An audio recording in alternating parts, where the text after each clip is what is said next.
स्वागत है जी आप सभी का एक बार फिर से स्कूपर के मंच पर। पंजाब के गवर्नर बनवारी लाल पुरोहित जी ने कल चंडीगढ़ में एक प्रेस कॉन्फ्रेंस की। ये काफ़ी समय के बाद था कि उन्होंने एक प्रेस कॉन्फ्रेंस किया और उनकी प्रेस कॉन्फ्रेंस इसलिए एक दिलचस्पी का विषय है क्योंकि इसमें उन्होंने पंजाब के मुख्यमंत्री भगवंत मान जी को आड़े हाथों लिए। पिछले कुछ समय में मुख्यमंत्री लगातार अगर यूं कहें कि जब से इनकी सरकार आई है और ये जो गवर्नर है जो पूर्व में तमिलनाडु के भी गवर्नर रह चुके हैं, इनके साथ एक राजनीतिक तनातनी का जो सिलसिला जो शुरू किया गया तो वो थमने का नाम नहीं ले रहा। मुख्यमंत्री कभी कोई ऐसा मौका नहीं चूकते जहां पे वो ये ना कहें, ये दर्शाने की कोशिश ना करें कि जो गवर्नर है ये तो चंडीगढ़ में बैठे हुए ये जो सत्ताधारी जो केंद्र में पार्टी है बीजेपी, ये एक तरीके से उनके नुमाइंदे है। तो ये इसका एक राजनीतिक पहलू है और उसकी ये जो राजनीतिक निशाने साधते हुए बहुत सारे ऐसी बातें जो मुख्यमंत्री कर जाते हैं जो कि इस विवाद को सुलझाने की बजाय और भी उलझा देती हैं। और बहुत बार ऐसी बातें होती हैं जिनको करने की एक मुख्यमंत्री को ज़रूरत नहीं होती। तो ऐसी कुछ बात इन्होंने जो कल जो प्रेस कॉन्फ्रेंस की गवर्नर साहब ने उससे एक दिन पहले जालंधर में मुख्यमंत्री ने प्रेस कॉन्फ्रेंस की, उसमें फिर वही जो इस सारे विवाद की को जड़ मान रहे हैं मुख्यमंत्री, वो ये है कि गवर्नर जो हैं वो तो सिलेक्टेड हैं, हम लोग इलेक्टेड हैं। तो अलग अलग मुद्दों को जो मुख्यमंत्री उठाते हैं उनकी जड़ यही है। तो अभी हम आज इस वीडियो में आपको बताएंगे कि मुख्यमंत्री को किस तरीके से मुख्यमंत्री की इस बात को, इस स्टैंड को, इस नज़रिए को कल गवर्नर पंजाब ने कैसे इसको धराशायी कर दिया, डिमोलिश कर दिया। और ऐसा उन्होंने जो तथ्य है वो प्रेस कॉन्फ्रेंस में बताया है जिसके समक्ष मुख्यमंत्री का ये कहना कि ये जो गवर्नर हैं ये तो सिलेक्टेड हैं, इलेक्टेड नहीं, तो इनको कोई अधिकार नहीं सरकार से या पंजाब राज्य से जो संबंध रखने वाले हैं उन विषयों पे कोई फैसला लेने का। तो इस बात को इस प्रेस कॉन्फ्रेंस में 2-3 मुद्दे उन्होंने उठाए थे और उनमें से एक बड़ा मुद्दा जो है वो है ड्रग्स का, नशे का। लेकिन इसकी बात हम बाद में करेंगे किसी दूसरी वीडियो में, क्योंकि एक ऐसा विषय है जो एक कंप्लीट जो है एनालिसिस जो है उसकी मांग करता है। लेकिन अभी हम बताएंगे आपको कि गवर्नर पंजाब ने किस तरीके से मुख्यमंत्री की ये जो उन्होंने एक राजनीतिक एक नैरेटिव बनाया हुआ है इसको कैसे उन्होंने धराशायी किया, चित किया। और ऐसा लगता है कि जैसे मुख्यमंत्री के द्वारा जो बार बार पब्लिकली मीडिया के द्वारा जो वो बातें करते हैं वो बिल्कुल एक तर्कहीन बातें हैं। हालांकि ये काम तो विपक्षी दलों का है, लेकिन विपक्षी दलों ने ये ना करते हुए अगर किया भी है तो उनका जो तर्क है, दलील हो, इतनी कमज़ोर पड़ी है कि उसकी कोई चर्चा ही नहीं होती है। तो वो कहीं पे भी आम आदमी पार्टी को और उनकी सरकार को या मुख्यमंत्री को घेरते हुए उस तरीके से नज़र नहीं आए जिस तरीके से पंजाब के गवर्नर ने किया। अब क्या हुआ, तो इस मुद्दे को हम इस तरीके से समझेंगे कि मुख्यमंत्री जो हैं वो ये कह रहे हैं कि जो पंजाब की जो यूनिवर्सिटीज़ हैं उनको उनका जो वाइस चांसलर जो नियुक्त करना, उपकुलपति जो नियुक्त करना है, उसका अधिकार जो है वो मुख्यमंत्री के पास होना चाहिए। ना कि गवर्नर के पास, क्योंकि गवर्नर के तौर पे वो संवैधानिक तौर पे वो कानूनी तौर पे जितनी भी यूनिवर्सिटीज़ हैं उनके वो चांसलर है, और वहाँ की जो जो वाइस चांसलर्स हैं, वीसीज हैं, उनको नियुक्त करने का अधिकार उनके पास है। तो इसको थोड़ा सा हम संक्षेप में समझने की कोशिश करेंगे कि इस वक्त पंजाब की 10 यूनिवर्सिटीज़ ऐसी है जहाँ पे रेगुलर वीसी नहीं है। तो होता क्या है, जो इसकी प्रक्रिया ये है कि एक सर्च कमेटी बनती है, जिसका जिक्र इन्होंने भी किया, गवर्नर साहब ने भी, और दूसरा है कि वो सर्च कमेटी जो है उसमें नॉमिनीज गवर्नर के भी और राज्य सरकार के भी रहते हैं। तो वो सारी इस प्रक्रिया को, एप्लीकेशंस जो है वो लेनी है, और सारा इसका तमाम जो है इसकी पब्लिसिटी वो करते हैं मीडिया में, और अंततः जो जो राज्य सरकार होती है वो 3 जो उम्मीदवार होते हैं इस पद के लिए, उनको वो उनका एक पैनल जो है वो बना के भेजती है। तो ये पैनल जो बनाया जाता है ये राज्य सरकार बनाती है, तो उसमें मुख्यमंत्री का सीधा दखल होता है। तो जो वाइस चांसलर चांसलर है, जो गवर्नर है, उन तीनों में से जो इनके द्वारा सुझाए गए नाम होते हैं उनमें से एक को वो जो हरी झंडी देते हैं और उनकी नियुक्ति हो जाती है। अब मुख्यमंत्री ने क्या किया कि वो कह रहे कि नहीं, ये अधिकार हमारे पास ही होना चाहिए। अब अधिकार कैसे पास होगा, उसके लिए इन्होंने 2023 में ये लेके आए कि यूनिवर्सिटीज़ जो कानून संशोधन बिल 2023 लेके आए थे, और उन्होंने सर्वसम्मति में, क्योंकि प्रचंड बहुमत है इनकी विधानसभा में, ये एक रेजोल्यूशन जो है वो पास कर दिया गया कि ये सारे अधिकार जो है इनको दिए जाएंगे। और वो जो बिल था वो गवर्नर की मंजूरी के लिए उनको भेज दिया, और वो अभी पिछले कुछ समय में वो गवर्नर साहब ने वो बिल जो भेज दिया था राष्ट्रपति को, और राष्ट्रपति ने वो बिल वापस कर दिया, यानी कि उस बिल को मंजूरी नहीं मिली। हालांकि अपनी प्रतिक्रिया जो देते हुए मुख्यमंत्री ने ये कहा कि हम लोग सलाह करेंगे, जो माहिर लोग हैं उनका हम उनकी राय लेंगे तो फिर कोई कदम उठाएंगे।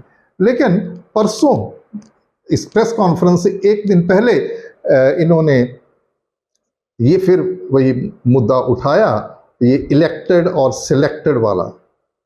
तो हम इन यूनिवर्सिटीज़ के वाला जो मुद्दा उठाया है, इसके ज़रिए ये समझने की कोशिश करेंगे कि क्या गवर्नर का चांसलर रहना चाहिए। नंबर 1 वो ये है क्योंकि जो गवर्नर जो है ये एक एक एक एक प्रक्रिया है, एक प्रणाली है, वेल एस्टेब्लिश्ड है। वो संविधानक मुखिया तो हैं ये राज्य के, और उनकी नियुक्ति आर्टिकल 155 के तहत संविधान के राष्ट्रपति भी करते हैं।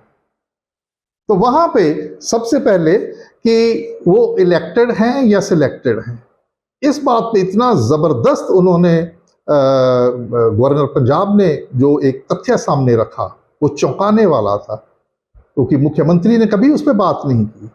और वो जो तथ्य है वो मुख्यमंत्री की इस धारणा को टोटली डिमोलिश करता है।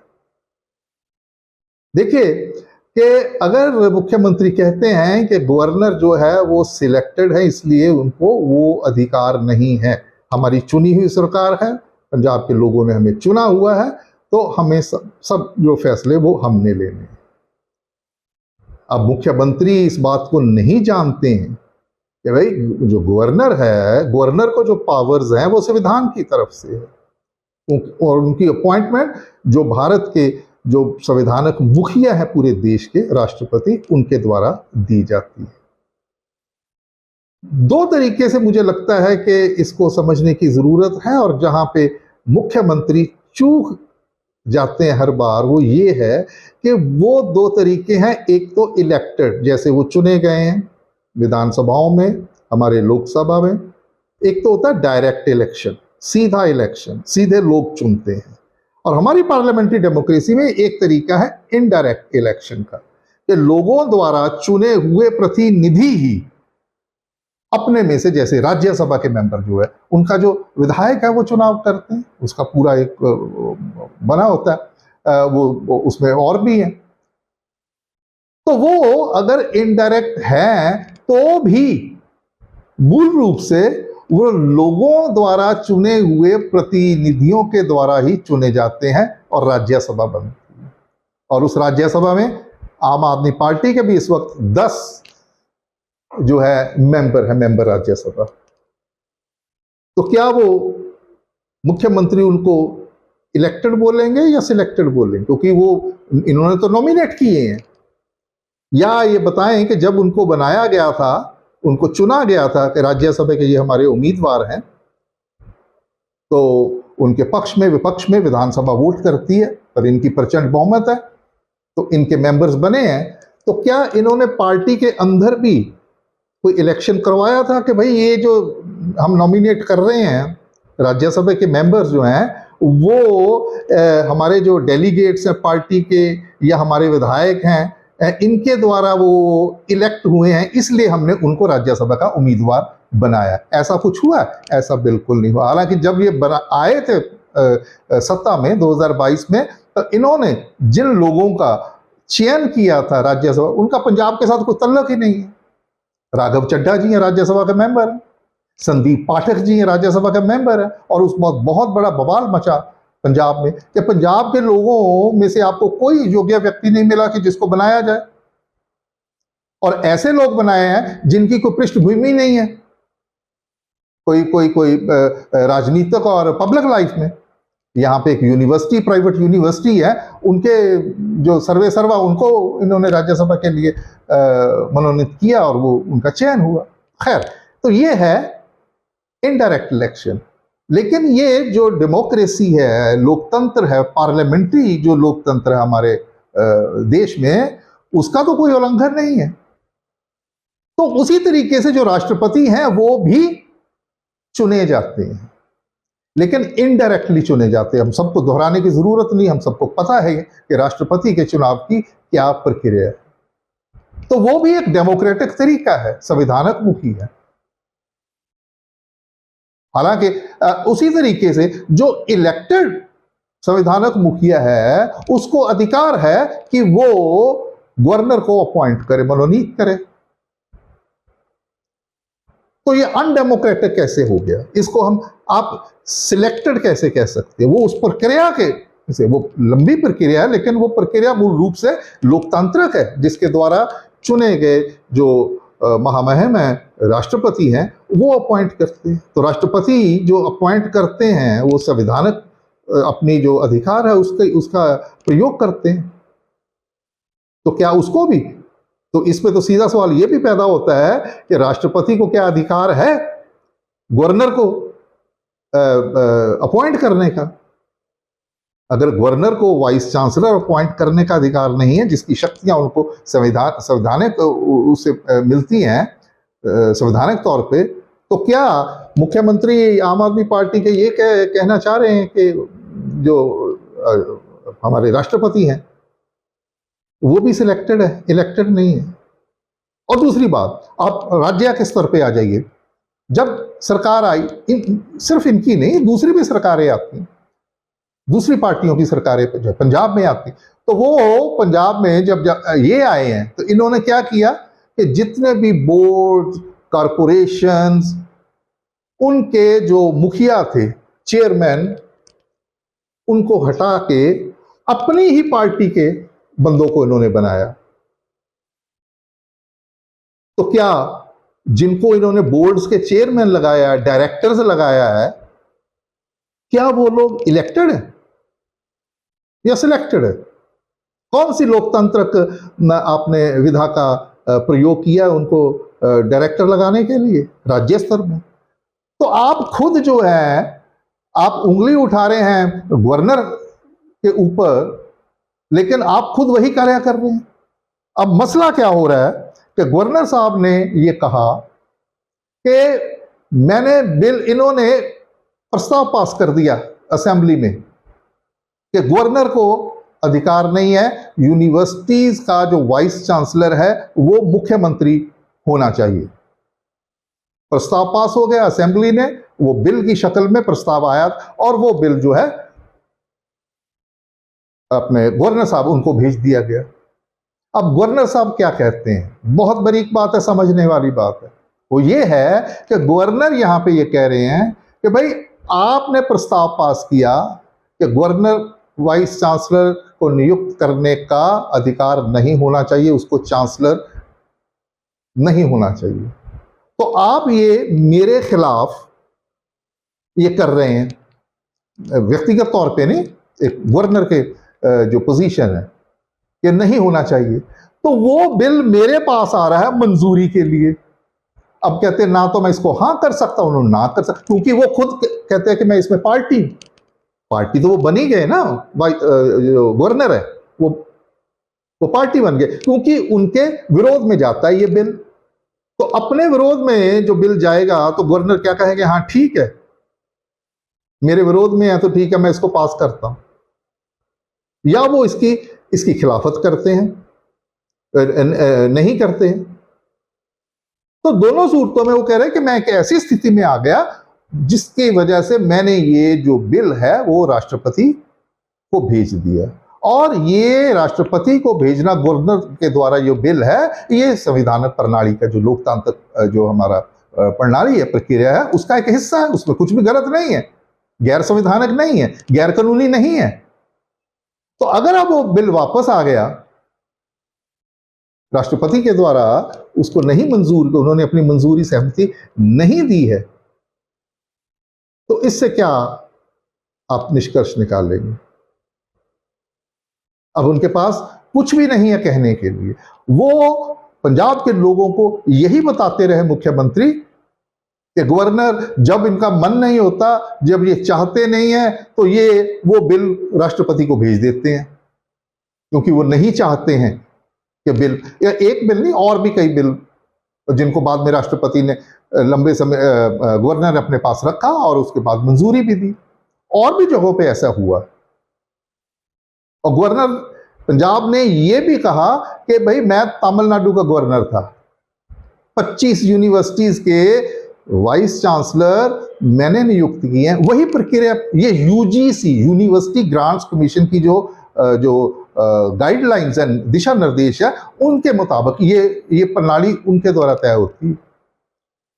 तो कह रहे वहां पे तो आपको पता ही है कि तमिलनाडु में किस तरीके का 36 का आंकड़ा है, केंद्र सरकार के साथ पहले भी रहा है अब भी है। तो कह रहे कि वो 25 मैंने नियुक्तियां की हैं। प्रक्रिया यही थी कि स्टेट गवर्नमेंट 3 लोगों के जो नाम है पैनल एक भेजती थी, उनमें से एक सिलेक्ट होता था। अब जब, और उसमें कभी कोई दिक्कत नहीं आई, स्मूथली, किसी ने एतराज नहीं किया, लेकिन पंजाब में एतराज हो रहा है। अब पैनल बनाएंगे 3 का, सरकार बनाएगी, तो सरकार एक बराबर की योग्यता वाले उम्मीदवारों का ही बनाएगी ना, कम योग्यता वाले को तो बनाएगी नहीं। और ये अगर कम योग्यता, बराबर के योग्यता वाले हैं तो उनमें से एक को चुना, तो उसमें पक्षपात कहां पे हुआ?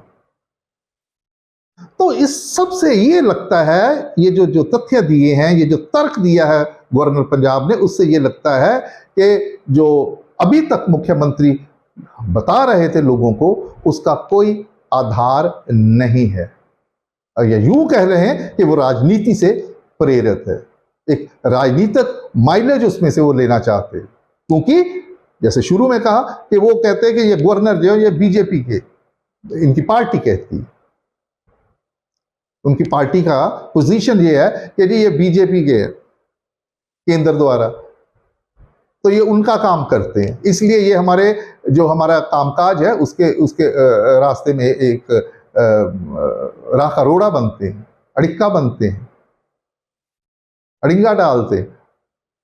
तो ये कल जो प्रेस कॉन्फ्रेंस में ये जो बातें कही हैं उसमें उन्होंने इसको धराशायी। तो इस चीज से ये जो इलेक्टेड और सिलेक्टेड, राज्य सरकार, मुख्यमंत्री और गवर्नर के बीच का विवाद है, जिसकी जड़ यही है कि इसको राजनीतिक दृष्टि से देखा जा रहा हर एक चीज को। और इस विषय में, और इससे जो इस और विवाद जो है राज्य सरकार के गवर्नर के साथ है, उनके ऊपर भी ये इसके बाद ये लगना शुरू हो गया है कि उसके बीच में भी पूरे तथ्य शायद सामने नहीं आते, इसलिए ये बड़ा ज़रूरी है कि उनको भी इसी परिप्रेक्ष्य में, ये जो इलेक्टेड सिलेक्टेड का कॉन्सेप्ट हमने समझने की कोशिश की है, मिसाल मैंने दी है आपको, उदाहरणें दी हैं, उसके परिप्रेक्ष्य में दूसरे जो मुद्दे हैं, विवाद हैं, इन दोनों संवैधानिक जो है पोजीशंस के लोग हैं, उसको समझने की ज़रूरत है। तो फिलहाल इतना ही, और आगे की जो इसी बात पे चर्चा, हम जो ड्रग्स वाला मुद्दा उठाया है वो भी बहुत संवेदनशील है, उसके बारे में हम अगली वीडियो में चर्चा करेंगे। गवर्नर ने क्या कहा और राज्य सरकार अभी तक क्या कर रही है। बहुत बहुत धन्यवाद।